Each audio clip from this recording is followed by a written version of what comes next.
అమ్మ ఆవకాయ ఎప్పుడు బోరు కొట్టవు. సంస్కృతి, సాహిత్యం, సినిమా వైభవాన్ని అంతర్జాతీయ స్థాయిలో చూపించడానికి ఏపీ ప్రభుత్వం సిద్ధమైంది. ప్రస్తుతం అయితే మనం పున్నమి ఘాట్లో ఉన్నాము. 3 రోజుల పాటు జరిగే ఈ ఉత్సవం పేరు అమరావతి ఆవకాయ. ప్రస్తుతం అయితే మనం పున్నమి ఘాట్లో చూసుకోవచ్చు. అమరావతి పర్యటన పేరుతో పాటు పర్యాటన శాఖ టీమ్ వర్క్ ఆర్ట్స్ ఆధ్వర్యంలో 3 రోజుల పాటు పున్నమి ఘాట్ భవానీ ఐలాండ్లో ఘనంగా ఈ వేడుకలను నిర్వహించనున్నారు.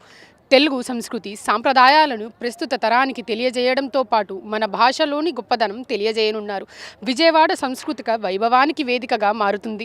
అమరావతి ఆవకాయ పేరుతో నిర్వహించనున్న ఈ వేడుక తెలుగువారి కళలను, సాంప్రదాయాలను ప్రవహించేలా రూపొందించారు. కృష్ణానది తీరాన 8 నుంచి 10వ తారీఖు వరకు 3 రోజుల పాటు అద్భుతమైన సాంస్కృతిక వేదిక ఈ ప్రాంతం మారబోతుంది. అత్యంత ప్రతిష్టాత్మకమైన నిర్వహించబోతున్నారు. ఈ ఉత్సవాలలో అనేక కళాకారులు పాల్గొనబోతున్నారు.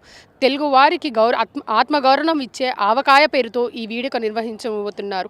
అంతేకాకుండా అంతర్జాతీయ స్థాయితో రూపొందించిన రాజధాని అమరావతి వైభవాన్ని చాటి చెప్పేలా ఈ ఉత్సవం రూపొందించారు. తెలుగువారి సినిమా, సాహిత్య, జానపద కళలు రుచులను ప్రపంచానికి వేడుకగా చూపించాలన్నదే ఈ ప్రోగ్రాం మెయిన్ కళ. ఇవాళ ఉత్సవం రాత్రి 8 నుంచి ప్రారంభించబోతున్నారు. ప్రస్తుతం అయితే అధికారులు చెప్పినట్టు CM Chandrababu Naidu, deputy CM Pawan Kalyan ఈ వేదికకు వస్తున్నారని అధికారికంగా అయితే చెప్పారు. ప్రస్తుతం మనం పున్నమి ఘాట్లో అయితే చూసుకోవచ్చు. ఆవకాయ ప్రోగ్రామ్కి చాలా వరల్డ్ వైడ్ నుంచి చాలామంది వచ్చి అయితే ఇక్కడ పార్టిసిపేట్ అయితే చేస్తున్నారు. అమరావతి సంక్రాంతి 3 రోజుల ముందు విజయవాడకి వచ్చిందని చెప్పుకోవచ్చు.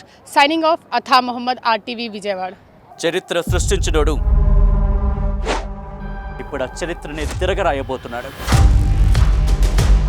అబద్ధాల గోడల్ని బద్దలు కొట్టి నిజాలను రాగా మీ ముందుంచబోతున్నాడు.